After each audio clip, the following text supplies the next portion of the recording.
Saaremaal Salu küla põllul põristasid täna poris võrrid.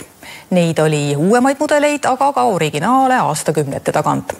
Oma ala fänne erineva seas nii mehi kui ka naisi oli kohale tulnud üle Eesti. Selline võrride põrin, nagu täna Saaremaal Salu küla põllult kostis, oli aastakümneid tagasi tavaline hääl enamikel külateedel. Ja nii mõnigi tänane eakam sõitja on selle ravimatu pisiku saanudki just lapsepõlvest.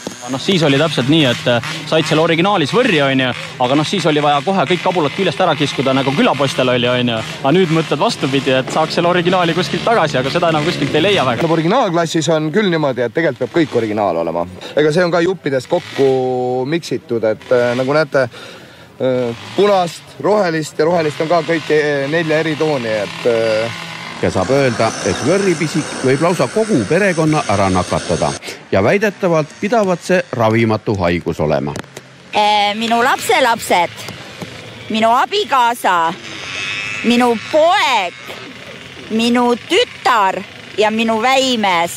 Teil on selline võrripere siis või? Meil on võrripere, jah. Need mehed kihutavadki päris originaalklassis, kus võrr peab koosnema originaaljuppidest ja minekut on neil kunagistel Riia tehase võrridel täna veel küll ja küll.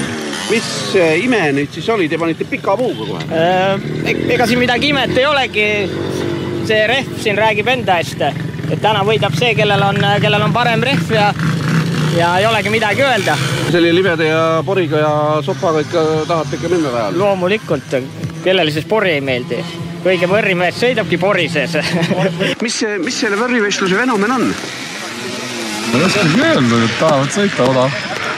Ja siis matuspoet on vällisi selle kõrval. Võrrivärin on ka lausa naisi ära velunud ja nad ongi rahul sellise naturaalse ja loodusliku meigiga, mille nad siit rajalt näole saavad. Väga libe.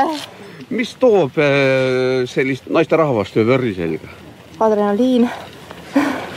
Saite selle kätte? Oo jaa, väga.